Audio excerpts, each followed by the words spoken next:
57వ కీర్తన మొదటి నుండి కొన్ని వచనాలు మార్చి చదువుకుందాం. 57వ కీర్తన మొదటి నుండి కొన్ని వచనాలు మార్చి చదువుకుందాం. నన్ను కరుణింపుము దేవా, నన్ను కరుణింపుము, నేను నీ శరణొచ్చిన్నాను. ఈ ఆపదలు తొలిపో వరకు నీ రెక్కల నీడను శరణొచ్చి ఉన్నాను.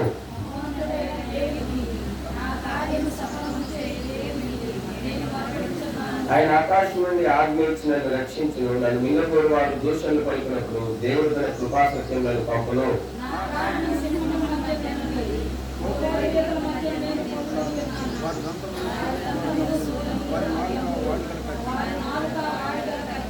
దేవా, ఆకాశం కంటే అత్యున్నతులుగా నిన్ను కనబరుచుకును.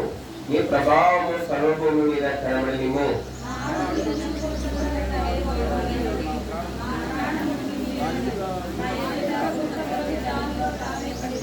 నా హృదయము నిబ్బరంగా ఉన్నది. దేవా, నా హృదయము నిబ్బరంగా ఉన్నది. నేను పాడుచు స్తుతిగానము చేసేదను.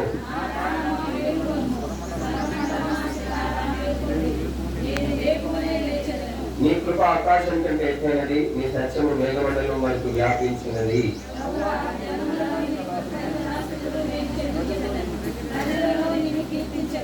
దేవ, ఆకాశం కంటే అత్యున్నతులుగా నిన్ను కనబరుచుకును. నీ ప్రభావము సర్వభూమి మీద కనబడనిమ్ము. ప్రార్థన చేస్తున్నా. ప్రేమగల మా ప్రభువుకు తండ్రి, పరిశుద్ధులైన దేవ, మీ పరిశుద్ధ పాఠశాలకు వస్తానా. మళ్ళీ యొక్క కాలంలో ఈ విధంగా మీ పాఠశాలను చేర్చిన మీ దాసులు జాతి గారిని బట్టి నేతను పెట్టున్నారు. వారిని కనికరించి ఇంతవరకు కాపాడి భద్రపరిచి నడిపించినారు. ఎన్నో అపాయకరమైన పరిస్థితులు, పుణ్యదీత పరిస్థితులు, వేదనకరమైన పరిస్థితులు, ప్రభా గుండె అధైర్యపడేటువంటి పరిస్థితులు, అయితే వాటన్నింటిలో మీరు సాయంగా ఉంది. ప్రభా మీ కృపను వారి ఎట్లా ఆశ్చర్యంగా ఆకాశం ఉన్నటువంటిగా మీరు కనబరిచిన మీ ప్రేమకు వందనాలు చెల్లిస్తా ఉన్నాం. తెంగల తండ్రి, మరి వారి వ్యక్తిగత జీవితంలో చేసిన సహాయంకి ఉన్నారు. మీ దాసుని కుటుంబ జీవితంలో మీ దాసులు మేలు విషయంలో మీరు చేసిన మేలుకి వందనాలు. ఇచ్చిన స్వస్థత, ఇచ్చిన నెమ్మదికే వందనాలు. అదే సమయంలో ప్రార్థిస్తున్నాం ప్రభా, ఈ స్వామి జీవితంలో ఈ 20 సంవత్సరంలో ఎన్నో పోరాటాలు, ఎన్నో పరిస్థితులు, శత్రువులు కలిగిన ప్రభా మోసములు, శత్రువులు కలిగిన అనేకమైన తంత్రం, వాటన్నింటిలో మీరు సాయం జరగడం ఇంతవరకు స్వామి జీవితంలో జయప్రదంగా నడిపించినారు. అందుకే వందనాలు. కుమారులు, కోడలు, వారి విషయంలో కూడా మీరు చేసిన మేలుకి వందనాలు. ప్రభా మెట్టుకు వారిని స్వస్థపరిచి బాగుపరిచి సజీవ దేశంలో ఉంచుకున్నారు. అదే కాలం సెలవులో చేరవచ్చినటువంటి తమ కృతజ్ఞతాస్తులు చెల్లించడికాయి. వారి సంతోషంలో పాల్గొనవుతున్నాయి. చేరాలని ప్రతి ఒక్కరుంటున్నారు. ప్రభా మా దీవించండి. ప్రభా ఇప్పుడు దీనాశనాన్ని సంపూర్ణంగా సులభాన్ని మరుపరచండి. ప్రభా మీరే మీ కృపాసు మాత్రం మీరు మాట్లాడండి. మీ స్వరాన్ని వినిపింపచేయండి. ఏ ఒక్కరు ఖాళీలో వెళ్ళకుండా మీరు సాయం చేయండి. ప్రభా మైక్ ద్వారా కూడా ఎంతమంది అయితే ప్రభా దాని యొక్క ఇంట్లో ఉండి ఉంటున్నారు, వారు కూడా నీ స్వరాన్ని మీరు వారి గురించి చేయండి, సాయం చేయండి. ప్రభా మెట్టుకు ఇది పరిచర్య భయంకరంగా ప్రభా నీ ధ్వజం ఈ స్థలంలో స్థాపించబడిపోతేగా ప్రభా నీ నామకు ప్రభా మా పితల కాలంలో ఎట్టి గంట ప్రభావం కలిగినో ఆ విధమైన మహిమ గంట ప్రభావం కలిగినట్టుగా మీరు సాయం చేయబడుతుంది. మా శ్వాసం జీవించమని తోడేయమని యేసుక్రీస్తు ప్రభాని పరిశుద్ధం చేయట అజ్ఞంతో ప్రభా తన భాగం మాత్రమే జీవించి మాతో మాట్లాడమని యేసుక్రీస్తు ప్రభాని పరిశుద్ధం చేయట. ప్రభా నీ మాట, మీ శక్తి గల, కృప గల, మహిమ గల, ప్రభావం గల, అధికారం గల నీ మాట పరలోక నివాసైన మా దేవుని మాట ప్రభా మీరు అనుగ్రహించాల్సిన వేడుకుంటే యేసుక్రీస్తు ప్రభావి పరిశుద్ధం అగ్నితో ప్రార్థించి అడిగి వేడుకుంటున్నాం తండ్రి. 50వ కీర్తనలో మనం చూస్తే మరి ఈ దావీదు ఒక ప్రత్యేకమైన అనుభవంలో ఈ రాసినటువంటి మాట. మరి దావీదు ఒక గుహలో ఉన్నాడు. రాయబడి పైన ప్రధాన గాయకునికి మరి గుహలో దావీదు సౌలు నుండి పాడుతున్నప్పుడు అతను రచించినది అనుభవించాం. కాబట్టి మరి తరవబడుతున్నటువంటి పరిస్థితుల్లో, శత్రువు చేత తరవబడుతున్న పరిస్థితుల్లో, తనని ద్వేషించే వారి చేత తరమబడుతున్నటువంటి పరిస్థితుల్లో, తనని అసహించుకునేటువంటి వారి చేత తరమబడుతున్నటువంటి పరిస్థితుల్లో, తనని సజీవులుగా చూడడానికి ఇష్టం లేని వారి చేత తరమబడుతున్నటువంటి పరిస్థితుల్లో మరి ఈ కీర్తన రాసినట్లుగా దేవుని వాక్యం పరిశుభ్రంగా బైబిల్ తెలియజేస్తాను. అందుకే 57వ కీర్తనలు అంటా ఉన్నాడు 3వ వచనంలో, ఆయన ఆకాశం నుండి ఆత్మ ఇచ్చి నన్ను రక్షించును, నన్ను మింగబోరు వారు దూషణలు పలికినప్పుడు దేవుడు తన కృపాసత్తులను పంపును. అంత మాత్రమే కాదు, 9వ వచనం, నీ కృప ఆకాశం కంటే ఎత్తైనది, నీ సత్యము మేఘమండలం వరకు ఏమైనది వ్యాపించినది. కాబట్టి దేవుని యొక్క గొప్పతనాన్ని ఆయన వివరిస్తా ఉన్నాడు. దేవుని వల్ల కలిగేటువంటి విధుల్ని ఆయన తెలియజేస్తా ఉన్నాడు. దేవుని వల్ల కలిగేటువంటి విమోచన గురించి ఆయన ఎంతో స్పష్టంగా తెలియజేస్తా ఉన్నాడు. మరి తరం పడతా ఉన్నాడు, ద్వేషించబడతా ఉన్నాడు, అసహించబడతా ఉన్నాడు, తృణీకరించబడతా ఉన్నాడు. కానీ ఆయన చెప్తున్నటువంటి ఒక మాట 7వ వచనంలో, నా హృదయము ఉందంట నిర్భరముగా ఉన్నది. దేవా, నా హృదయం నిర్భరముగా ఉన్నది, నేను పాడుతూ స్తుతి గానము చేసేదను. ఇది సంపూర్ణంగా ప్రభుని రుచించినటువంటి వారి కనుగొ. శ్రమలు, బాధలు, దుఃఖములు, వేదనలు, కృంగుదలలు, అవమానములు, ఆకలి దప్పులు ఇవేవి కూడా మనల్ని ఏమి చేయలేవు. దేవుని సంపూర్ణంగా ఎరిగినటువంటి వారిని, దేవుని రుచించినటువంటి వారిని ఏమి కూడా చేయలేవు. అందుకే ఇదే కీర్తనకారుడు ఆయన అంటా ఉన్నాడు, ఏమంటే రుచి చూచి యెహోవా ఉత్తముడని ఏం చేశాడంట, రుచి చూచి ఆయన ఉత్తముడు, రుచి చూచినాడు, ఆయన రుచించినాడు. చాలా మందికి దేవుని యొక్క గొప్పతనం తెలియదు. అందుకే తమను తాము హెచ్చించుకుంటా ఉంటారు, తమను తాము గనపరుచుకుంటా ఉంటారు, తమను తాము పొగుడుకుంటా ఉంటారు. అందుకే తమను తాము కనబరుచుకుంటా ఉంటారు. దేవుని కంటే ఎక్కువగా కనబరుచుకుంటారు, దేవుని కంటే ఎక్కువగా పొగుడుకుంటారు, దేవుని కంటే ఎక్కువగా కనబడాలని ప్రయత్నం చేస్తారు. అందుకే అక్కడ అపోస్తలుడైనటువంటి పౌలు తిమోతికి రాసి చెప్తారు, తిమోతి అంత దినాలు ఎటువంటి వాళ్ళు వస్తారు. ఎటువంటి వాళ్ళంటే దేవుని కంటే తమను తాము ఎక్కువగా హెచ్చించుకునేటువంటి వారు ఉంటారు. దేవుని కంటే తమను తాము హెచ్చించుకునేటువంటి వారు చాలా మంది ఉంటారు. కాబట్టి ఇటువంటి వారికి నువ్వు చాలా జాగ్రత్తగా ఉండాలి. తిమోతి ఇటువంటి వాళ్ళు ఉన్నారు, కాబట్టి ఇటువంటి వారి నుండి నువ్వు చాలా జాగ్రత్తగా ఉండాలి. ఇటువంటి వారు దేవుని గణపరచరు, దేవుని కంటే తమను తామే ఎక్కువగా కనబరుచుకునేటువంటి వారిని అపోస్తలుడైనటువంటి పౌలు తిమోతికి దైవజనుడైనటువంటి తిమోతికి ఈ విషయాలను రాస్తా ఉన్నాడు. ఎందుకంటే ఎక్కడైనా దేవుని పరిచర్య నష్టపోతుందేమో, ఎక్కడైనా దేవుని ఉద్దేశంలో అభ్యంతరపరచబడి ఆటంకపరచబడతాయేమో అని రాస్తా ఉన్నాడు. కాబట్టి యెహోవా ఉత్తమమైన రుచి తెలుసుకోండి, యెహోవా ఉత్తమమైన రుచి చూస్తుంది. కాబట్టి రుచించినామా అని ఉదయకాల సమయంలో జార్జి గారు మేరక వారి గ్రూప్లో చేరొచ్చినారు. ఇప్పుడు వారు గత అనుభవాలన్నిటిలో ఎంతో కష్టతరమైన, విచారకరమైన, నమ్మిక లేనటువంటి పరిస్థితుల్లో ఇప్పుడు ప్రభు వారి పక్షంగా చేసినటువంటి కార్యాలన్నింటిని బట్టి ఇప్పుడు వారు ధైర్యముగా చెప్పగలరు, ఆయన ఉత్తముడని ఏం చేసినాం, మేము రుచించినాం. ఆయన ఉత్తముడని మేము రుచించినాం. ఇప్పుడు ఆయన నమ్మకత్వాన్ని మేము ఎరిగినాం, ఆయన గొప్పతనాన్ని మేము ఎరిగినాం. ఆయన ఉత్తముడు మా పక్షంగా గొప్ప కార్యములు చేస్తున్నాడు. కాబట్టి అందుకే ఆయన ఉన్నాడు. అప్పుడు కీర్తనకారు అంటున్నారంటే యెహోవా నా హృదయం నిబ్బరంగా ఉన్నది, దేవా నా హృదయం నిబ్బరంగా ఉన్నది, నేను పాడుతూ ఏం చేస్తున్నాను, స్తుతిగానము చేస్తున్నాను. ఎంత మంచి మాట, నిబ్బరంగా ఉందా అని. ఎవరు హృదయం నిబ్బరంగా ఉంటుంది అంటే ఎవరైతే ప్రభుని రుచించినారో, ఆయన విలువని ఎడబాయని దేవుడిని రుచించినారో వారే ఈ మాట ధైర్యంగా చెప్పగలిగినటువంటి వారే ఉంటారు. దావీదుకి తన చుట్టూ అందరూ కూడా శత్రులే, రాజు యొక్క సైన్యాధిపతులు శత్రువులే, రాజు యొక్క భటులందరూ శత్రువులే, రాజు యొక్క ఇంటి వారిలో చాలా మంది శత్రువులే, రాజ్యంలో ఉన్న వారు కూడా శత్రువులే. కాబట్టి దావీదుని పట్టుకుంటే రాజ్యంలో ఏదైనా బహుమానం కూడా ప్రకటించుండొచ్చు. దావీదుని పట్టుకుంటే ఇది బహుమానం ఉంది, ఇది ఉంది అని చెప్పి బహుశా ఆ విధంగా ప్రకటన కూడా చేస్తుండొచ్చు, ఆ విధమైనటువంటి ప్రకటన కూడా చేస్తుండొచ్చు. బహుశా దావీదుని పట్టుకోవడానికి ఎంత మంది ఎన్ని పన్నాగాలు పన్నారు. అయితే దావీదు అంటా ఉన్నాడు ఏమైందంటే, నీ కృప ఆకాశం కంటే ఏమైందంట ఎత్తైనది, నీ కృప ఆకాశం కంటే ఎత్తైనది.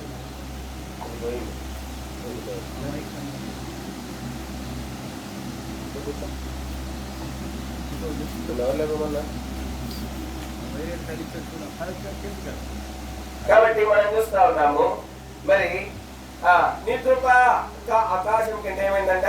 ఎత్తైనది. ఎత్తైన నీ కృప ఎత్తైనది. కాబట్టి నీ ఎత్తైన నీ కృప నా పక్షంగా కనబర్చిన, నా పక్షంగా కనబర్చిన.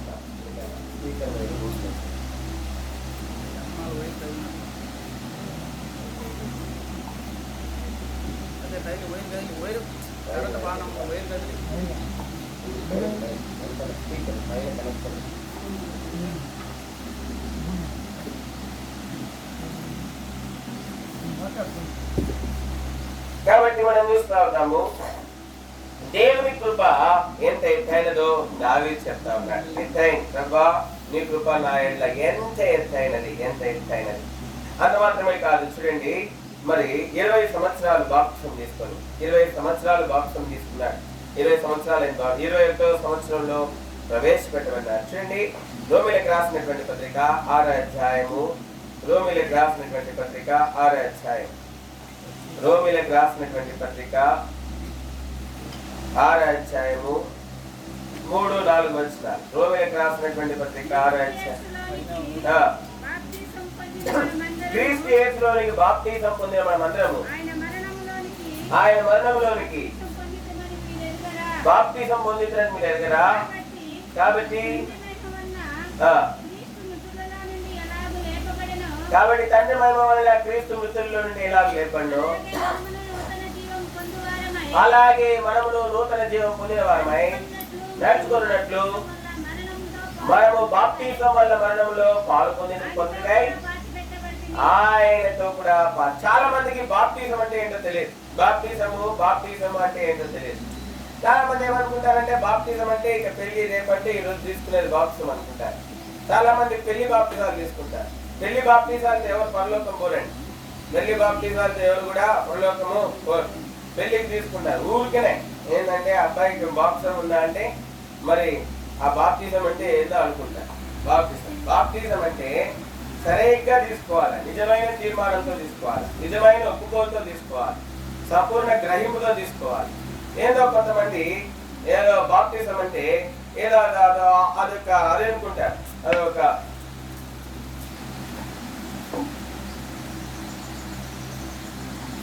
కాబట్టి మనం చూస్తా ఉంటాం బాప్తిజం అంటే వారికి తెలియదు. బాప్తిజం అంటే ఏదో పెళ్లికి తీసుకునేదో లేకపోతే ఏదో దేనికన్నా మరి ఎంబీబీఎస్ చదవాలంటే కొన్ని క్రిస్టియన్ కాలేజెస్ ఉంటాయి. వాటిలో సీట్ రావడం కోసమో బాప్తిజం చేస్తారు. బాప్తిజం అదిగా. బాప్తిజం అంటే క్రీస్తులోనికి తీసుకుంటున్నాం. మెడికల్ సీట్ కోసమో పెళ్లి కోసమోగా. అందుకే రాయబెడతారు. ఏం రాయబడింది అక్కడ? క్రీస్తులోనికి బాప్తిజం పొందిన మనమందరం. దేనిలో పొందుతున్న బాప్తిజము? క్రీస్తులో అంటగట్టబడతా ఉన్నాం, నాటబడతా ఉన్నాం, మనము అంటగట్టబడతా ఉన్నాం క్రీస్తులో. బాప్తిజం అంటే క్రీస్తుతో అంటగట్టబడుట, లేకపోతే క్రీస్తుతో కూడా ఇంకా ఇక్కడ రాయబడింది ఏమనంటే ఆయన క్రీస్తులోని బాప్తిజం పొందిన మనమందరము ఆయన మరణంలోనికి బాప్తిజం పొందుతామని మీరు. ఆయన మరణంలోనికి బాప్తిజం ఎట్లా పొందినారంట? యేసుక్రీస్తు ప్రభువారు ఒక్కసారే చనిపోయినాడంట పాపుల కొరకు. ఎన్నిసార్లు చనిపోయినాడు? 100 సార్లు చనిపోయినాడా? 10 సార్లు చనిపోయినాడు? ఎన్నిసార్లు? ఒక్కసారే చనిపోయినాడంట పాపుల కొరకు. ఆయన ఒక్కసారే చనిపోయినాడు. కాబట్టి ఆయన మరణంలో బాప్తిజం అంటే ఏంటంటే క్రీస్తులోని బాప్తిజం పొందిన మనమందరము ఆయన మరణంలోని బాప్తిజం పొందుతారని మీరు ఎరగాలి. మా బాప్తిజం అంటే ప్రభువైన యేసుక్రీస్తు వారి యొక్క మరణంలోనికి మరి బాప్తిజం పొందుతా ఉన్నాం. ఆయన మరణంలోని బాప్తిజం పొందుతా ఉన్నాం. ఆయన ఎట్లు పాపం కొరకాయ పాపం నిమిత్తం ఒక్కసారి చనిపోయినాడు, అట్లనే బాప్తిజం పొందడం అంటే అర్థం ఏంటి అంటే బాప్తిజం అంటే ఇక నేను పాపములకు మృతుడనైతిని, ఇక పాపము చేయను, ప్రభుమయం కొరకు జీవిస్తాను, పరిశుద్ధంగా జీవిస్తాను, యథార్థంగా జీవిస్తాను, నీతిగా జీవిస్తాను, ప్రభుని సంతోషపరిచేటట్లుగా జీవిస్తాను, ప్రభుని ఆనందింపజేసినట్లుగా జీవిస్తాను, నా కొరకు నేను జీవించను. ఈ తీర్మానం కొంతమంది బాప్తిజం తీసుకుంటారు, మారిపోయి ఉండదు వారి జీవితాలు. బాప్తిజం తీసుకుంటారు కానీ ఏముండదు, మార్పు ఉండదు. ఏ మాత్రం బాప్సం తీసుకుంటారు, చెడు అలవాట్లు ఉంటాయి. బాప్సం తీసుకుంటారు, బూతులు మాట్లాడుతూ ఉంటారు. బాప్టిజం తీసుకుంటారు, మనుషుల్ని మోసం చేస్తూ ఉంటారు. బాప్టిజం తీసుకుంటారు, ఇంకా ఇష్టానుసారమైనటువంటి జీవితం జీవిస్తూ ఉంటారు. కాబట్టి మనం చూస్తా ఉన్నాం, బాప్టిజం అంటే ఏంటంటే, బాప్టిజం అంటే క్రీస్తులోనికి బాప్సం తీసుకుంటా, క్రీస్తులోని బాప్సం తీసుకుంటా. క్రీస్తులోనికి బాప్సం తీసుకుంటా అంటే అర్థం ఏంటంటే, ఆయన మరణములోనికి బాప్టిజం పొందినటువంటి మనం.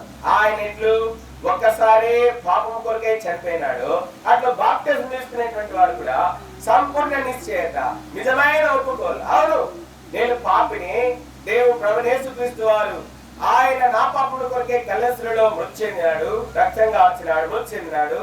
ఆయన నా పాపముల కొరకే శిలువ వేయబడ్డాడు. ఆయన కార్చిన రక్తంలో నా ప్రతి పాపము క్షమించబడింది, కడగబడింది అన్న తీర్మానం ఉన్న వాళ్ళు బాప్టిజం చేస్తారు. చాలా మంది మరి డబ్బుల కోసమో లేకపోతే సంఖ్య కోసమో బాప్టిజం ఇస్తారు, తీసుకునే వాళ్ళు కూడా అట్లనే తీసుకుంటారు. సంఖ్య కోసమో లేకపోతే డబ్బు కోసమో కాదు బాప్టిజం అనేది. బాప్టిజం అనేది నిజమైన ఒప్పుకోలు, నిజమైన తీర్మానం. ఎవరైతే నిజమైన బాప్టిజం తీసుకుంటారో వారిలో ఒక నూతనమైనటువంటి అనుభవం వారికి కలుగుతుంది. అక్కడ రాయబడించండి, రోమీయులకు రాసినటువంటి పత్రిక 6వ అధ్యాయము 4వ వచనం. కాబట్టి తండ్రి మహిమ వల్ల క్రీస్తు మృతుల్లోకి ఎలా లేచెనో చాలే నూతనంగా నడుచుకున్నట్లుగా ఇక బాప్టిజం పొందినటువంటి వారిలో ఒక నూతనమైన నడక కనబడుతుందంట. బాప్టిజం పొందిన వారిలో ఏం కనబడుతుందంట? నూతనమైన నడక. అలాగే మనములు నూతన జీవం పొందిన వారమై నడుచుకున్నట్లు. ఎట్లంట? నడవడానికి. ఇంతకు ముందు ఇంతకు ముందు అపవిత్రమైన స్థలాలకు వెళ్ళినటువంటి పాదాలు ఇప్పుడు అదే పాదాలు ఇప్పుడు అపవిత్రమైన స్థలాలకు వెళ్ళడానికి ఏమాత్రం ఇష్టపడనివిగా ఉంటాయి. ఇంతకు ముందు అపవిత్రమైనటువంటి పనులు చేయడానికి ఇష్టపడినటువంటి చేతులు ఇప్పుడు అపవిత్రమైన పనులు చేయడానికి ఏమాత్రం ఇష్టపడవు. ఇంతకు ముందు బూతులు, చెడ్డ మాటలు మాట్లాడి ఇతరులను నిందించడానికి మరి ఉపయోగపడినటువంటి నోరు ఇప్పుడు అదే బూతులు మాట్లాడటానికి ఏమాత్రం కూడా ఇష్టపడనివిగా ఉంటా ఉంటాయి. అందుకే 6వ అధ్యాయము రోమీయులకు రాసినటువంటి పత్రిక 6వ అధ్యాయము చూడండి 11వ వచనం నుండి 10వ వచనం నుండి 9వ వచనం నుండి కొన్ని వచనాలు మార్చి చదువుతున్నాం. రోమీయులకు రాసినటువంటి పత్రిక 6వ అధ్యాయం మార్చి చదువుతున్నాం. మనము క్రీస్తు చనిపోయిన వాడు పాప విముక్తులని తీర్పు పొంది ఉన్నాడు. 8-9 వచనం చదవండి.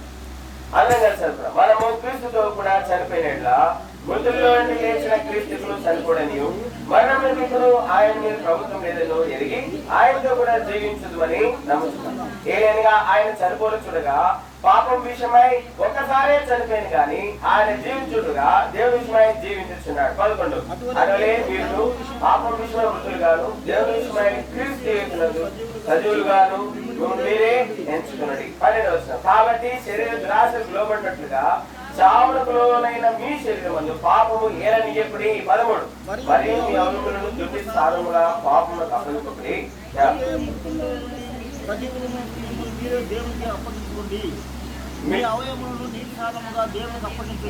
మీరు కృపచేతనే గాని ధర్మశాస్త్రం లోని వారు కారు కనుక పాపము మీ మీద ప్రభుత్వము చేయదు. కాబట్టి ఒక్కసారే పాపము చనిపోట. చాలా మంది బాప్సం తీసుకుంటారు కానీ వాళ్ళలో పాపం కనపడతా ఉంటుంది. వారి యొక్క నోరు అపవిత్రమైనవి, వారి యొక్క చేతులు అపవిత్రమైన పనులు, వారి యొక్క కాళ్ళు అపవిత్రమైన కాళ్ళుగా వారి జీవితాల్లో మనం చూసేటువంటి వారు ఉంటారు. ఎందుకంటే వారు బాప్తిజం తీసుకునేటప్పటికి ఇంకా నిజమైన సంపూర్ణమైన ఒప్పుకోలులోనికి రాలేదు, ఇంకా నిజమైన తీర్మానంలోనికి రాలేదు. అందుకే చాలా మంది బాప్తిజం తీసుకుంటారు కానీ వాళ్ళలో మార్పు కనబడదు, ఒక నూతనమైన నడక కనబడదు, వారి అవయవాల్లో ఇంకా పాపం కనబడతా ఉంటుంది. అందుకే అంటా ఉన్నాడు 12వ వచనంలో అపోస్తలుడైన పౌలు రోమీయులకు రాస్తూ, అయ్యా బాప్తిజం పొందినటువంటి మీరు మీ అవయవాలు ఏలేంటంటే మీ అవయవాల్లో మీ శరీరంలో పాపము ఏలనీయకుడి. మీ శరీరమందు పాపములు ఏం చేయలేదంట. 12వ వచనం. మీ శరీరమందు పాపములు ఏం చేయదు, ఏలనీయకండి. మీ కనుల్లో మీ నోటి ద్వారా, మీ నాలుకల ద్వారా, మీ చేతుల ద్వారా, మీ మనస్సు ద్వారా, మీ హృదయం ద్వారా, మీ కాళ్ళ ద్వారా ఏ అవయవంలో కూడా పాపము కనబడకుండా చూసుకోండి అంటే నటించమని చెప్పడం లేదు. ఇక్కడ కొంతమంది మంచిగా నటిస్తారు, భర్త ముందు నటిస్తారు, భార్య ముందు నటిస్తారు, సేవకుల ముందు నటిస్తారు, విశ్వాసుల ముందు నటిస్తారు. వాళ్ళ రహస్య జీవితం ఎంత భయంకరమైనది, ఎంత భయంకరం. ఒక బోధకుడు ఉన్నాడు. ఇది ఒక 25 సంవత్సరాల పూర్వం, 30 సంవత్సరాల పూర్వం జరిగింది. నేను చాలా చిన్నవాడు. ఆయన మంచి బోధ చేసేటువంటి వాడు కానీ ఆయన రహస్య జీవితము చాలా భయంకరమైనది. తాగుతాడు, చెడ్డ అలవాట్లు ఉన్నాయి, ఇంకా స్త్రీ సాంగత్యం ఉంది, అన్ని ఉన్నాయి ఆయనకి. అని అనుకుంటున్నారు ఆయన పెద్ద బోధకుడు. వాళ్ళ ఇంట్లో మావాడు అది మావాడు ఇది అని. ఇంకా మా ఇంట్లో తెలుసు కదా, పావుల పని చేస్తే రూపాయి సంగతి చెప్పు, పావుల చేస్తే రూపాయి చెప్పుకుంటున్నారు ఇంట్లో. ఎందుకంటే ఇంట్లో అది సంతోషం, మావాడు గొప్పవాడు, మా అమ్మాయి గొప్పడు అని చెప్పాం. కాబట్టి మనం చూస్తా ఉంటాం. మరి అయితే ఇంకా అట్లా ఇట్లా చెప్పుకున్నారు. సరే ఒక రోజు ఏమైందంటే హఠాత్తుగా ఆయన రోజు చంపేసిన. ఏమైంది హఠాత్తుగా ఆయన ఒక గదిలో చచ్చిపోయినాడు. హఠాత్తుగా జరిగింది ఇదంతా.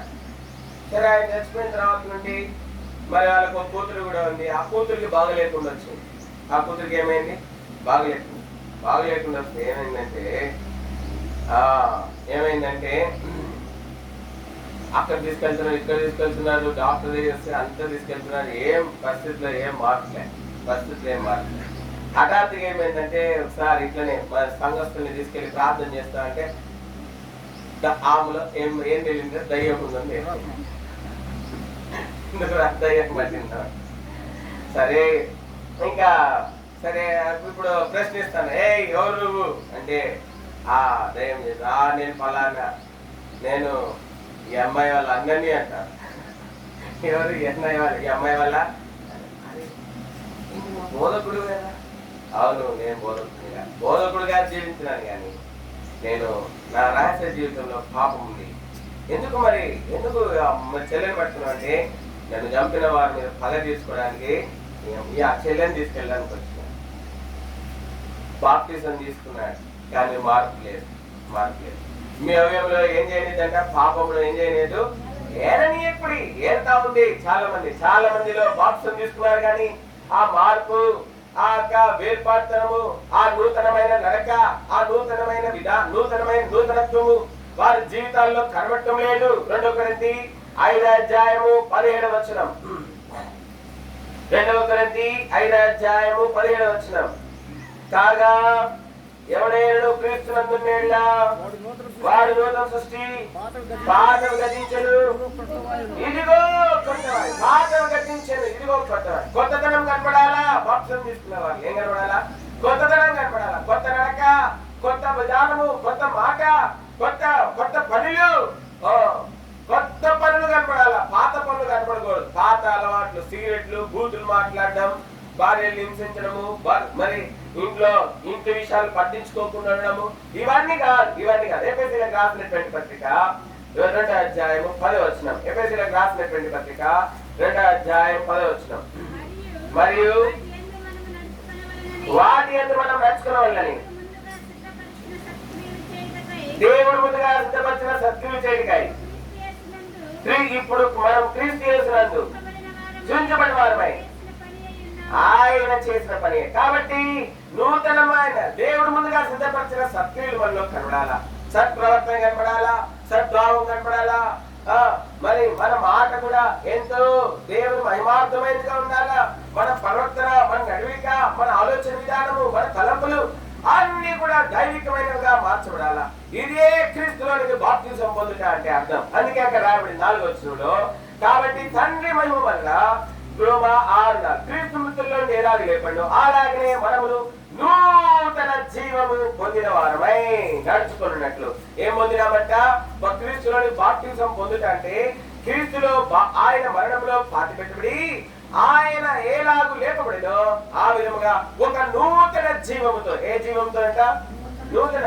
అది మానవుని జీవము కాదు, అది ఒక వేరొకని జీవము కాదు, అది దేవుని జీవము. అది ఏ జీవం? అది దేవుని జీవము. 1 యోహాను 5:11. 1 యోహాను 5:11.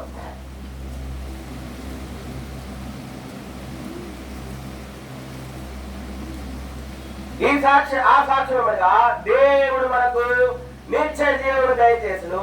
ఈ జీవము ఆయన కుమారుని యందున్నది. కాబట్టి దేవుడు మనకి ఏమి ఇవ్వాలనుకున్నాడంట? ఏమి ఇవ్వాలనుకున్నాడు? జీవం ఇవ్వాలనుకున్నాడంట. ఏమి ఇవ్వాలనుకున్నాడంట దేవుడు?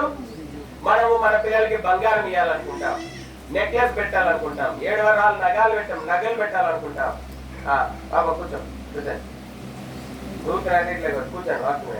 7 వరాలు నగలు పెట్టాలనుకుంటాం, పట్టీలు పెడతాం, దాని తర్వాత మంచి పట్టు బట్టలు పెడతాం, దాని తర్వాత ఆస్తులు సంపాదిస్తాం, భూములు సంపాదిస్తాం. చచ్చిపోకముందే మరి పిల్లల కోసం ఇల్లు కట్టి చచ్చిపోవాలనుకుంటాం. మన పిల్లలకి మనం చేయగలిగింది అంతా కూడా చేసేయాలనుకుంటాం. అట్లనే దేవుడు కూడా మానవులకి ఒకటి ఇవ్వాలనుకున్నాడు. ఈ భూలోకంలో జీవించినప్పుడే ఒకటి ఇవ్వాలనుకున్నాడు. ఏంటి అంటే అది ఏమి ఇవ్వాలనుకున్నాడు? జీవం ఇవ్వాలనుకున్నాడు. జీవం ఇవ్వాలని.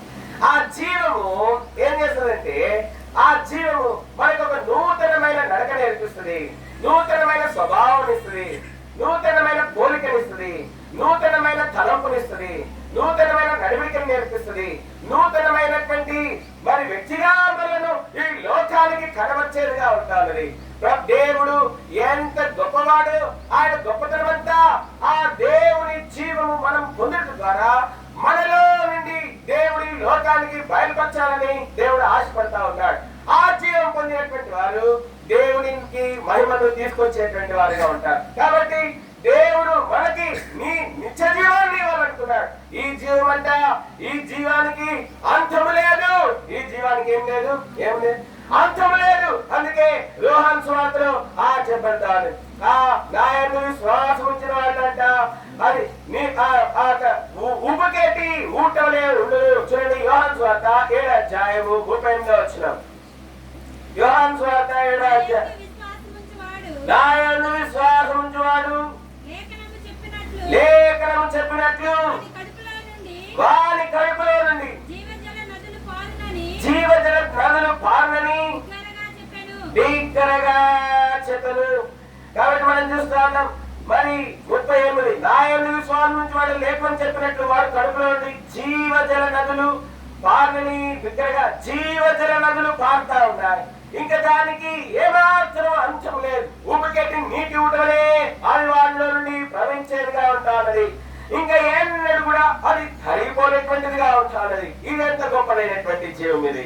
ఈ జీవం పొందినటువంటి వారు ఎవరు పొందుతారు ఈ జీవం అంటే, నిజమైన తీర్మానంతో, నిజమైన ఒప్పుకోలతో, నిజంగా పాపములు సంపూర్ణంగా క్షమించబడిన నిశ్చయత కలిగినటువంటి వారు ఎవరైతే బాప్తిజం తీసుకుంటారో వారిలో ఈ మార్పు కనబడుతుంది. ఏ మార్పు అంటే, ఎవరైతే సంపూర్ణ నిశ్చయత, యేసు ప్రభువా నేను పాపిని, నా పాపములు క్షమించు అని నిజంగా వారి పాప జీవితం అంతా యేసు ప్రభు దగ్గర ఒప్పుకొని ఎవరైతే బాప్తిజం తీసుకుంటారో వారిలోనే, కేవలం వారిలోనే మరి దేవుని యొక్క జీవము కనబడేదిగా ఉంటా ఉన్నది.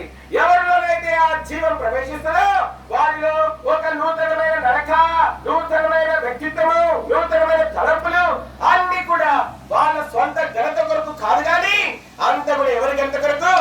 దేవుని ఘనత కొరకు, తండ్రి మహిమ కొరకు, దేవుడు ఘనపరచబడి కొరకాయ సమస్తం కూడా దేవుని మహిమార్థమై వారు జీవించేటువంటి వారిగా ఉంటారు. ఈ జీవము పెళ్లి బాప్తిజం తీసుకున్న వాళ్ళకి, కాలేజీలో సీట్ కోసం బాప్తిజం తీసుకునే వాళ్ళలో రాదు ఈ జీవం. పెళ్లి బాప్తిజం తీసుకునే వాళ్ళలో ఈ జీవం రాదు. ఎన్నిసార్లు మునిగినా రాదు. పెళ్లి బాప్తిజం తీసుకుంటే ఈ జీవము ఎవరిలోకి వస్తుందంటే, ఎవరైతే నిజమైన ఒప్పుకొని నిజంగా యేసు రక్తంలో ఎవరి పాపములైతే కడగబడి క్షమించబడినాయో, ఎవరైతే తమ పాపములకు పశ్చాత్తాపడినారో, ఎవరి పాపములైతే ప్రభు నా కుమారుడా మీ పాపములు క్షమించబడినాయి, నా కుమార్తె మీ పాపములు క్షమించబడినాయని ప్రభు ఎవరితోనైతే చెప్పింటున్నాడో, ఎవరి పాపములైతే నిజంగా క్షమించబడింటున్నారో, అటువంటి వారు బాప్తిజం తీసుకుంటే వారికి ఒక నూతన జీవం కలుగుతుంది. ఆ జీవంలో నుండి మన యొక్క ప్రతి అక్కర తీర్చబడేదిగా ఉంటామని అపోస్తుల కార్యాల్లో మనం చూస్తా ఉన్నాం. అపోస్తుల కార్యాల్లో ఒక వ్యక్తి ఉన్నాడు. ఆ వ్యక్తి నపుంసకుడు. ఆయన దేవుని ఆరాధించడానికి ఆలయానికి వచ్చింటున్నాడు. అయితే ఆయన యెషయా గ్రంథం చదువుతా ఉన్నాడు. చదువుతా అంటే ఆయన దాన్ని గ్రహించలేని వాడిగా ఉంటా ఉన్నాడు. ఆ వ్యక్తి మరి తర్వాత అంటే దేవుని ఆత్మ ఫిలిప్పుతో చెప్పింది, ఫిలిప్పు నేను అరణ్య మార్గంలో గుండా గాజాకు వెళ్ళి మార్గంలోనికి వెళ్ళు. మరి ఆ మార్గంలో వెళ్తా ఉంటే ఆ రథం మీద ఆ నపుంసకుడు యెషయా గ్రంథం చదువుతా ఉంటే ఆయన బతుకు దేపడిన గుర్రవలే ఉన్నాడు అన్న విషయాన్ని చదువుతా ఉన్నాడు. 8వ అధ్యాయం 32వ వచనం. అయితే ఆ విషయాన్ని చదువుతున్నటువంటి విషయాన్ని చదువుతుండగా అప్పుడు మరి ఫిలిప్ అన్నాడు, నువ్వు చదువున్నది నువ్వు ఏం చేస్తా ఉన్నావు, గ్రహించుచున్నావా? 8వ అధ్యాయం 32వ వచనం.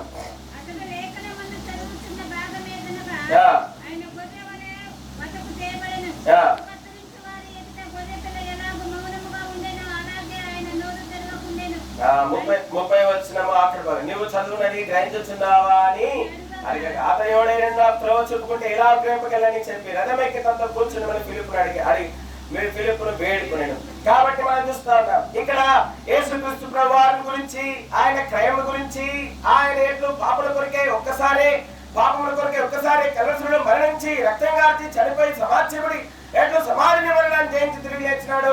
ఆ సందర్భాన్ని మరి యెషయా గ్రంథంలో ఉన్న సందర్భాన్ని చదువుతా ఉన్నాడు, అర్థం చేసుకోలేకపోతున్నాడు.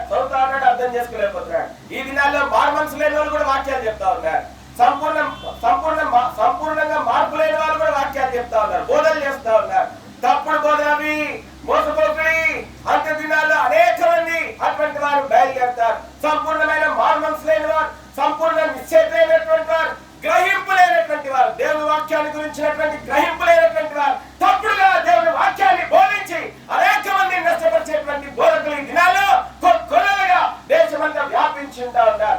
అటువంటి వారు నష్టపరుస్తారు. కాబట్టి మనం చూస్తా ఉన్నాం, ఫిలిప్ అంటా ఉన్నాడు, నువ్వు చదువునది ఏం చేస్తా ఉన్నావు, తిన్నది మనం వంట పడితేనే శక్తి ఉంటుంది. తిన్నది ఏం పట్టాలా, మనకి వంట పట్టాలా. వంట పడితే అప్పుడు శక్తి ఉంటుంది. తిన్నది వంట పట్టట్లేదు అనుకోండి, డాక్టర్ దగ్గర తీసుకెళ్తాం, అయ్యా వీడు తింటున్నాడు కానీ వీడు లావే రావట్లేదు, వీడు తింటున్నాడు కానీ రావే రావట్లేదు.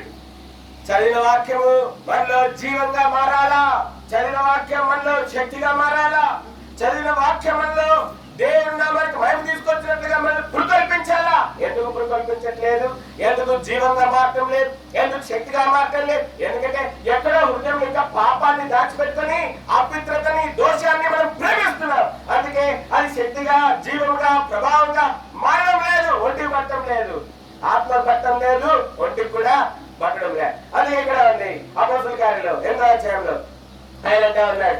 మరి ఆ విషయాలన్నీ చెప్పిన తర్వాత ఆయన అంటా ఉన్నాడు, 36వ వచనం. వారు త్రోవలో వెళ్తుండగా ఒక చోటుకి వచ్చినప్పుడు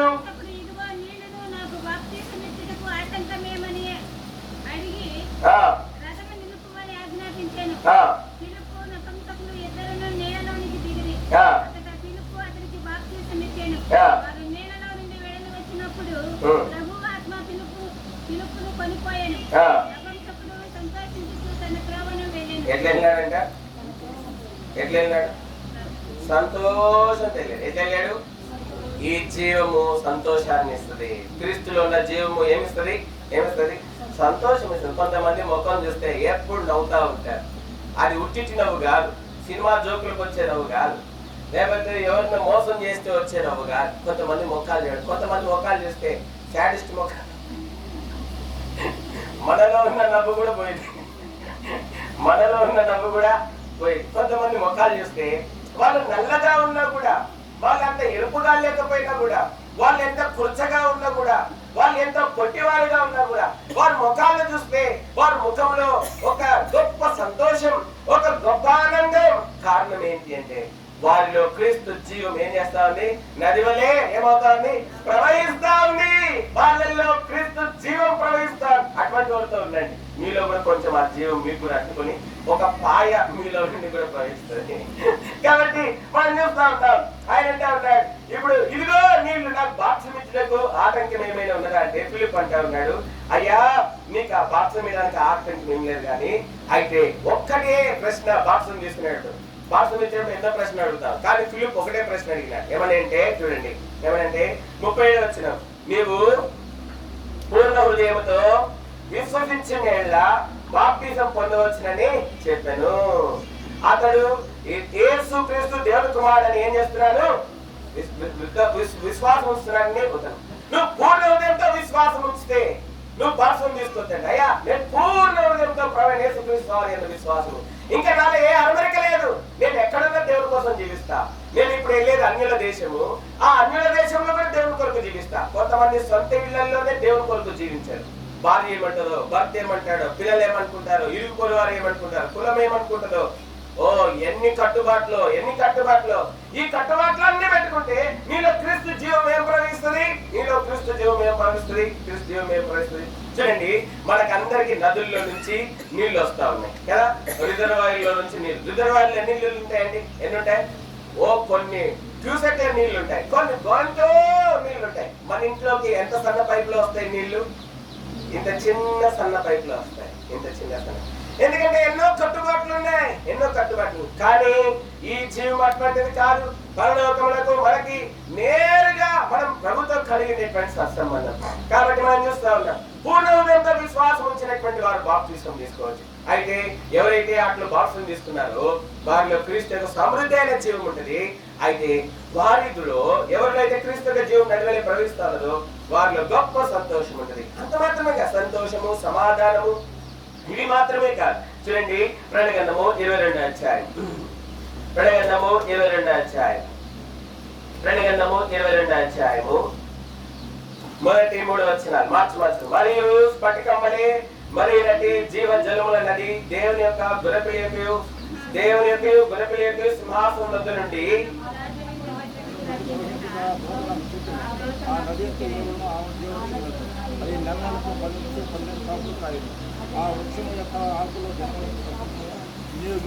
కాబట్టి మనం చూస్తా ఉన్నాం, దేవుని యొక్క జీవం ఎక్కడ ఉంటుందో అక్కడ ఫలవంతమైన జీవితం ఉంటుంది. ఎవరిలో అయితే దేవుని జీవం ఉంటుందో, దేవుని జీవం ప్రవహిస్తూ ఉంటుందో ఏముంటది? వాళ్ళలో ఎటువంటి జీవితం ఉంటది? ఫలించేటువంటి జీవితం. ఎటువంటి జీవితం ఉంటది? ఫలించే. ఆ జీవ జల నది అంట ప్రవహిస్తా ఉందంట. ఆ నది ప్రవహిస్తా ఉంటే ఆ ఈవల ఆవలు ఏమున్నాయంట? ఈవల ఆవలు ఏమున్నాయి? జీవ వృక్షం ఉండదు, అది నెలకు ఫలించు. 12 కాపులు ఏం చేస్తుందంట? 12 కాపులు ప్రతి పరిస్థితిలో మరి దేవుడు కొరకే ఫలించేటువంటి వారు. 12 కాపులు, 12 నెలలు, 12 నెలలు ఒక సంవత్సరం. ఒక సంవత్సరంలో ఎన్ని కాలాలు ఉన్నాయండి? ఎండాకాలం ఉంది, శీతాకాలం ఉంది, వర్షాకాలం ఉంది, చలికాలం. ఎండాకాలంలో ఉన్న వాతావరణం చలికాలంలో ఉన్న, చలికాలంలో ఉన్న వాతావరణం శీతాకాలం, వర్షాకాలంలో ఉండే వాతావరణం శీతాకాలంలో.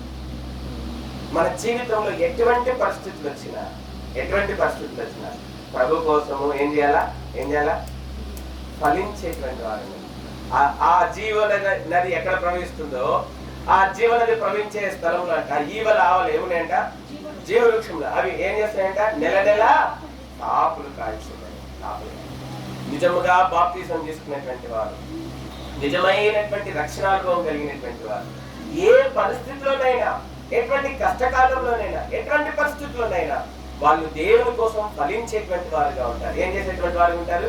ఫలించేటువంటి వారు. చాలా మందికి ఆరాధన చేయడం రాదు, దేవుణ్ణి ఆరాధించరు, ప్రభుని స్తుతించరు, ప్రభుకి కృతజ్ఞత చెల్లించరు, ప్రభుని మహిమపరచరు.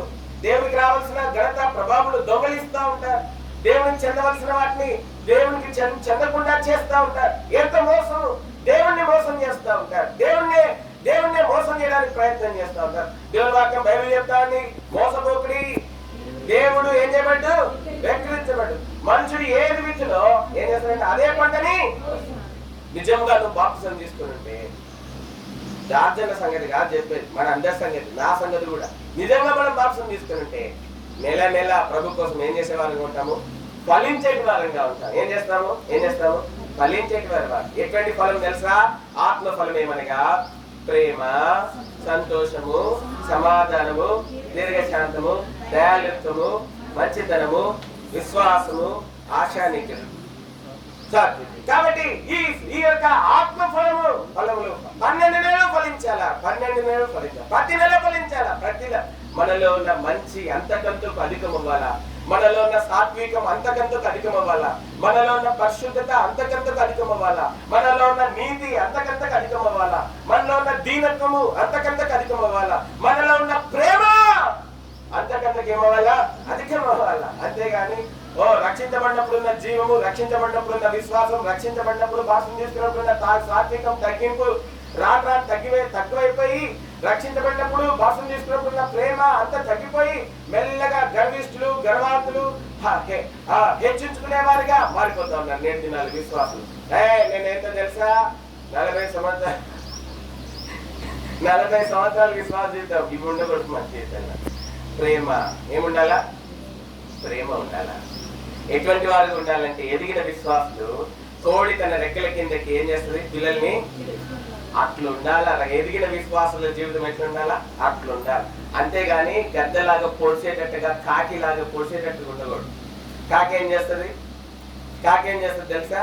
పొడుస్తుంది. ఏం చేస్తుంది? కాకులు ఏం చేస్తాయి? ముందు కళ్ళను పొడుస్తాయి. కాకులు అవి తినే ఆహారాన్ని పట్టుకునేప్పుడు ఎలుకల్ని వాటిని పట్టుకున్న ముందు ఏం చేస్తాయి తెలుసా? ముందు ఏం చేస్తాయి? కళ్ళు పొడుస్తాయి. అది ఇంకెటు తప్పించుకోలేదు అనమాట, రంధ్రాల్లో కట్టిட்டு పోలేదు. అప్పుడు ఇంకా తినడం మొదలు పెడతాయి. బతుకుండగానే తింటా ఉంటాయి. ఏం చేస్తాయి? విశ్వాసులు ఇట్లా తయారైనారు చాలా మంది. బాప్తిసం తీసుకున్నామని చెప్పిన వాళ్ళు, రక్షించబడ్డామని చెప్పిన వాళ్ళు ఒకళ్ళొకళ్ళు పొడుచుకొని, ఒకళ్ళొకళ్ళు నష్టపరుచుకొని, ఒకళ్ళొకళ్ళు మరి హాని చేసుకుంటా ఉంటారు నేటి దినాలు. ఇది విశ్వాస జీవితం కాదు. నిజముగా బాప్తిసం తీసుకొని రక్షించబడి బాప్తిసం తీసుకున్న వారు నెల నెల ఫలిస్తున్నారు. అంత మాత్రమే కాదు, అక్కడ రాయబడింది ఏంటంటే ఆకులు జనములను ఏం చేస్తుందంట? స్వస్థపరచుడిగా ఏం చేయబడను? వినియోగించబడను. అనేకులను స్వస్థపరిచేవారుగా, చెడిపోయిన వాటిని బాగు చేసేటువంటి వారుగా ఉంటారు. ఎవరు అంటే ఎవరులైతే నిజమైన క్రీస్తు జీవం ఉన్నదో వారు పాడైన వాటిని, స్వస్థత లేని వాటిని, బాగులేని వాటిని బాగు చేసేటువంటి వారుగా ఉంటారు. వారి మాట, వారి నడవడిక, వారి తలంపులు అన్ని కూడా ఇతరులను బాగు చేసేవిగా, ప్రభులోనికి తీసుకొచ్చేవిగా, ప్రభులోని కట్టగట్టేవిగా, ప్రభులో స్థిరపరిచేవిగా, ప్రభులో బలపరిచేవిగా, ఆరాధికులుగా చేసేవిగా, ప్రార్థనాపరులుగా చేసేవిగా ఉంటాయి వారి మాటలు. అంతేగాని ఆరాధికులను పోగొట్టి ప్రార్థనా జీవితంలో తగ్గింపజేసి లోకస్తులుగా మార్చేటట్లుగా ఉండకూడదు ఒక విశ్వాస మాటలు. అందుకే మనం చూస్తా ఉన్నాం అటువంటి వారు ఎన్ని పరిస్థితులు వచ్చినా ప్రభు కోసం నిలబడతారు. 49 ఆదికాండము 49వ అధ్యాయము 22వ వచనం. మరి జార్జి గారు వారి విశ్వాస జీవితం 20 సంవత్సరాలు బాప్తిసం మరి ఎంతో గొప్ప అనుభవం. చూడండి ఆదికాండం 49వ అధ్యాయం 22వ వచనం. యోసేపు ఫలించడు కొమ్మ, 100 అయితే ఫలించడు కొమ్మ, దాని నెమ్మలు గోడ మీద ఎక్కి వ్యాపించును, వీలు కాక అతను వేధించని, అతను బాణములు వేసి అతను హింసించిరి.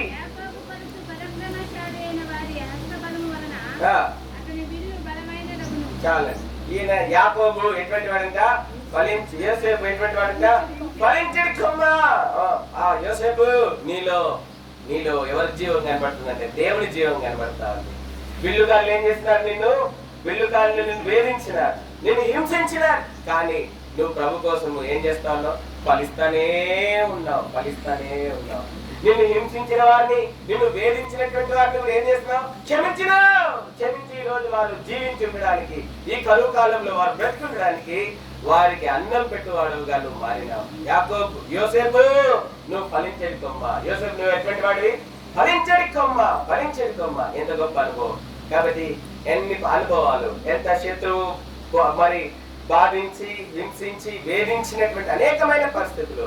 అయితే వాటన్నిటిలో క్రీస్తు జీవము జార్జి గారి జీవితంలో నదివలే ప్రవేశిస్తూ వచ్చింది. ఈ రోజు 20 సంవత్సరాలు ఈ రోజు ధైర్యంగా చెప్పగలడు. ఏమని చెప్పగలంటే జార్జి గారు, నా ప్రభు నమ్మదగిన వాడు. ఏమని చెప్పగలడు? నా ప్రభు ఎటువంటి వాడు? నమ్మదగిన వాడు. నేను నమ్మదగిన వాడిని. నేను ఎన్నోసార్లు తప్పాను.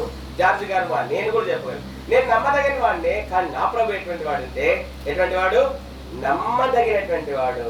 ఆయన స్వభావములకు విరుద్ధంగా ఏమి కూడా చెయ్యలేడు. ఆయన స్వభావములకు విరుద్ధంగా ఏమి కూడా చేయనటువంటి వాడే. కాబట్టి మనం చూస్తా ఉన్నాం ఆయన నమ్మకత్వాన్ని సంపూర్ణంగా, పరిపూర్ణంగా అనుభవించినటువంటి వారు ఏంటా ఉన్నారు. కాబట్టి ఈ రోజు ఉదయకాల సమయంలో చూడండి 2 తిమోతి 2వ అధ్యాయము 13వ వచనం అండి. 2 తిమోతి 2:12 చదువు. ఇంగ్లీష్ లో 2 పంచాల్సి ఉన్నాయి. సహించిన వారమైతే ఆయనతో కూడా ఎరుగుము. ఆయనను ఎరగమంటే మనలను ఆయన ఎరగమను. మనము నమ్మదగిన మనం నమ్మదగిన వారమైనను ఆయన నమ్మదగిన వాడుగా ఉండును. ఆయన నమ్మదగిన వాడు. తన స్వభావమునకు విరోధముగా ఆ. ఏదియూ చేయలేడు. ఆయన నమ్మదగిన వాడు, ఆయన నమ్మదగిన వాడు.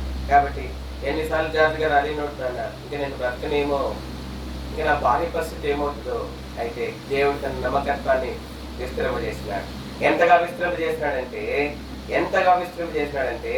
అదే కీర్తనకాడు అంటే అన్నాడు 57వ కీర్తనలో ఏంటంటే, నీ కృప ఆకాశమంతా ఏమిందంట ఎత్తైనది. ప్రభా నీ కృప ఆకాశమంతా ఎత్తైనది, నీ కృప ఆకాశమంతా ఎత్తైనది, నీ సత్యం మేఘముల వరకు ఏం చేస్తుందంట. ప్రభా నీ కృపలో నన్ను ఎన్నో వేదనలు, ఎన్నో హింసలు వచ్చినాయి. శత్రువులను వేధించినాడు, హింసించినాడు. నేను ఇంకా విశ్వాస జీవితంలో ముందుకు సాగకుండా చేసినాడు. అయినా ప్రభా నన్ను కాపాడినావు. వాడి వల్ల కలిగినటువంటి అనేకమైన పరిస్థితుల్లో, అనేకమైన హింసల్లో, అనేకమైన వేదనలో వాని మీద నాకు విజయం ఇచ్చినావు. ఎవరి మీద మనకి విజయము? ఎవరి మీద? అపవాది మీద, అపవాది తంత్రముల మీద, అపవాది ఉద్దేశముల మీద, అపవాది యొక్క ప్రణాళికల మీద, అపవాది యొక్క కుయుక్తుల మీద, అపవాది యొక్క అనేకమైనటువంటి తంత్రముల మీద దేవుడు మనకి ఆయన కృపను బట్టి మనకి అత్యధికమైనటువంటి విజయములు ఆయన మనకు అనుగ్రహిస్తా వచ్చింటున్నాడు. దేవుని జీవము ద్వారానే దేవుని ప్రేమను మనం అనుభవించగలం. దేవుని జీవం ద్వారానే సంతోషాన్ని మనం అనుభవించగలం. దేవుని జీవం ద్వారానే సమాధానాన్ని మనం కలిగి ఉండగలం. దేవుని జీవం ద్వారానే అంతకంతకు విశ్వాస జీవితంలో మనం బలపొందగలం. దేవుని జీవం ద్వారానే మనలో దేవుని మంచితనంలో మనం అనుభవించచ్చు. ఇతరులకు దేవుని యొక్క మంచితనాన్ని మనము తెలియజేయచ్చు.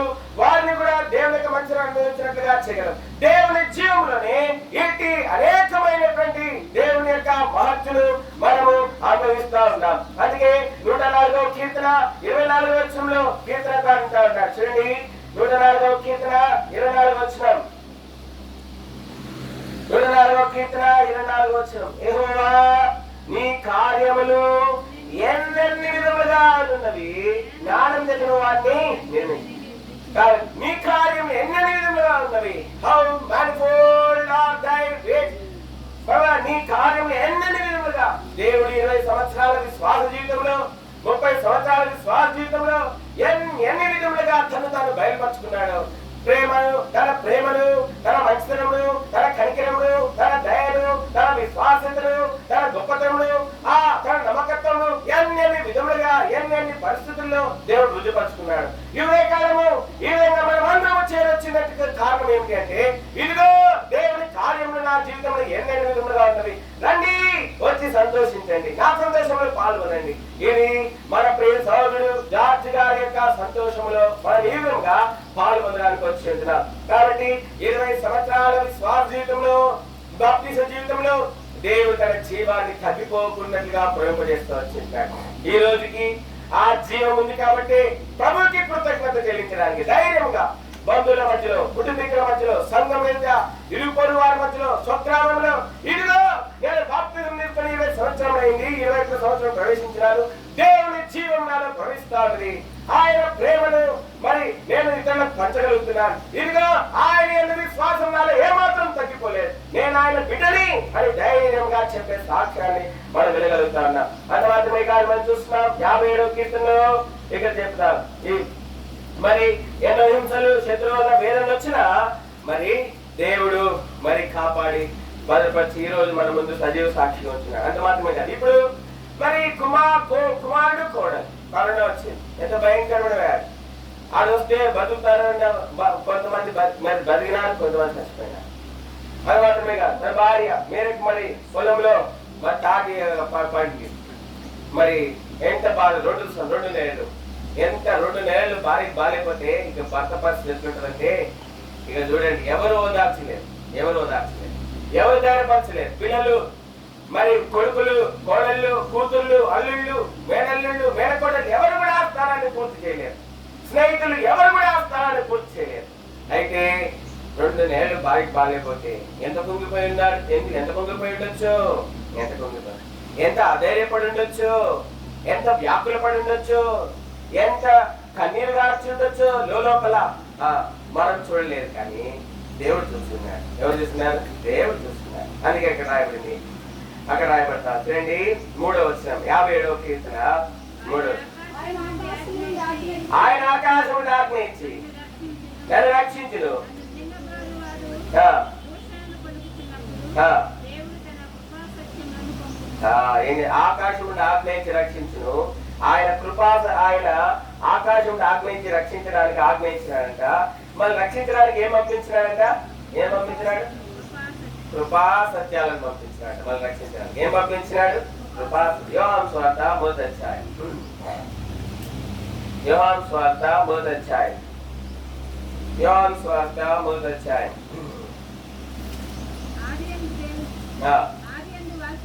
17వ వచనం. ధర్మశాస్త్రము మోషే ద్వారా అనుగ్రహింపబడింది. ధర్మశాస్త్రం మోషే ద్వారా అనుగ్రహింపబడును. కృపయు సత్యమును యేసుక్రీస్తు ద్వారా కలిగెను. కృపయు సత్యం ఎవరి ద్వారా వచ్చిందంట? యేసుక్రీస్తు. ఆయన ఆకాశం నుండి ఆది నుండి కూడా ఆయన చేస్తున్న కార్యం ఒకటే, ఆ కృపా సత్యములను పంపి మానవులను రక్షిస్తూ వచ్చింటున్నాడు. అయితే కాలం సంపూర్ణమైనప్పుడు ఆ కృపా సత్యములకు ఆధారమైనటువంటి తన ప్రియకుమారుణ్ణి, మరి ఆయన తన దిల్కుమారుడు మన కొరకై శరీరధారిగా కృపా సత్య సంపూర్ణుడుగా మరి మనకు ఆయన పంపించినటువంటి వాడు ఉంటా ఉన్నాడు. కృపా సత్య సంపూర్ణంగా ఆయన మన కొరకై పంపినటువంటి వాడు ఉంటా ఉన్నాడు. 14వ వచనం. ఆ వాక్యం శరీరధారి అయి కృప సత్య సంపూర్ణుడిగా మన మధ్య నివసించెను. తండ్రి వల్ల కలిగిన అతిథి కుమారుని మహిమ వలె మనము ఆయన మహిమను కనుగొంటుంది. కృపా సత్యములను పంపి రక్షించినాడంట దావీదుని. ఎన్నో ఉపద్రవాలు వచ్చినాయి. అందుకే 50 కీర్తనలు అంటా ఉన్నాడు దావీదు, అంటా ఉన్నాడు ఏమంటాడు? ఈ ఆపదలు తొలగిపో వరకు నేను ఈ రెక్కల నేను ఏం చేస్తున్నాను? శరణ్ తెచ్చాను. ఈ ఆపదలు దావీదు ప్రాణం చేయాలనుకున్నాడు. సౌలు ఏమనుకున్నాడు? దావీదు ప్రాణం చేయాలనుకున్నాడు. తన బట్టలు చెప్పుకుంటాడు, తన సైన్యాధిపతికి చెప్పుకుంటాడు, దావీదు తల తీసుకొస్తే నేను మీకు ఇన్ని బంగారు నాణాలు ఇస్తాను, ఇన్ని వెండి నాణాలు ఇస్తానని చెప్పుకుండొచ్చు. దావీదు ప్రాణం తీయాలని ఎట్లా వెంటాడుతా ఉన్నాడు తన ప్రాణాన్ని కాపాడుకోవడానికి. దావీదు ఈ గుహలో, ఆ అరణ్యంలో, ఆ ఎడారిలో, ఆ చెట్టు కింద, ఆ చెట్ల మీద తిరుగుతా వచ్చింది. మనం చూస్తా ఉన్నాం. అందుకంటే అన్నాడు, ఈ ఆపదలు తొలగిపో వరకు ఏం చేస్తున్నాను? నేను నీ రెక్కల నీడికి వచ్చి ఉన్నాను. ప్రభా, నీ రెక్కల నీడికి వచ్చి ఉన్నాను. ప్రభు యొక్క రెక్కల అనుభవం ఉందా నీ జీవితంలో? ప్రభు యొక్క రెక్కల అనుభవం ఉందా నీ జీవితంలో? కాబట్టి మనం చూస్తా ఉన్నాం, ఆయనే మన కేడమై ఉంటా ఉన్నాడు. ఆయనే మన కేడమై ఉంటా ఉన్నాడు. మన ఆపదల్లో ఆయన మనం ఆదుకున్నటువంటి ఆయనే మన కేడమును బలమునై ఉంటా ఉన్నాడు. అయితే అనేకులు మరి ఈ విషయాన్ని మరి ఎరగనటువంటి వారు ఏంటారు? ఆపదలు వస్తే మనుషుల దగ్గరికి వెళ్తారు, ఆపదలు వస్తే అది నమ్ముకుంటారు, ఇది నమ్ముకుంటారు.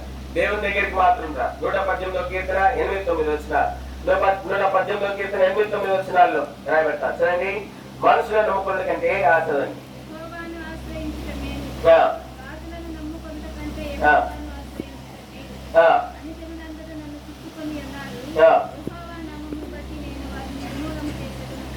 మనం చూస్తాం, మనుషులను నమ్ముకోండి కంటే రాజులను యెహోవాను ఆశ్రయించండి.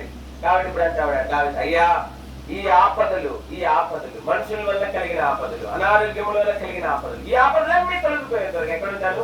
నీ రెక్కల కింద ఉంటారు. పిల్లలు ఏడ్చేటప్పుడు ఏం చేస్తారు? తల్లిదండ్రులు ఎత్తుకొని వాళ్ళ రెక్కల కింద పెట్టుకుంటారు, సంఖ్యలో పెట్టుకుంటారు. వాళ్ళ రెక్కల కింద ఏం చేసేటప్పుడు, ఏడ్చేటప్పుడు, బాధపడేటప్పుడు, మరి ఏదైనా ఆపద వచ్చినప్పుడు, ఏదైనా వచ్చినప్పుడు ఏం చేస్తారంటే వాళ్ళు కింద పడినప్పుడు వెంటనే వాళ్ళ చేతులతో వేసుకుంటారు, వాళ్ళ రెక్కలు పెట్టుకుని వేసుకుని వాళ్ళ సంఖ్యలో పెట్టుకుని వాళ్ళ రెక్కల కిందకి వేసుకుంటారు, వాళ్ళ రెక్కల కింద. అందుకే దావీదు అంటారు, అయ్యా ఈ ఆపదలు తొలగిపోయేంత వరకు ఎక్కడికి వచ్చినాను? నీ యొక్క రెక్కల కిందకి వచ్చాను, నీ నీడలోనికి వచ్చింటున్నాను. ప్రభా, నన్ను రక్షించండి. ప్రభు ఏం చేశాడంట? తన కృప ఆకాశం నుండి ఆజ్ఞ ఇచ్చినాడు. ఎవరికి ఆజ్ఞ ఇచ్చినాడు?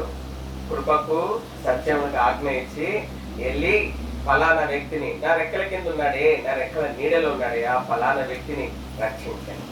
కాబట్టి మనం చూస్తా ఉన్నాం, ఆ కృపా సత్యంలే శరీరధారి కృపా సత్య సంపూర్ణంగా ఏం చేశాడంటే మన మధ్యలో నివసించినాడు. లోకమంతటి కొరకే కృపా సత్య సంపూర్ణంగా ఆయన బయలుపరచబడ్డాడు. ఈ రోజు మరి జార్జ్ గారు వారి యొక్క కుమారుడు, మన పెద్ద కుమారుడేనా? 2 కుమారుడు, ఒకడే కుమారుడు, పెద్ద కుమారుడు.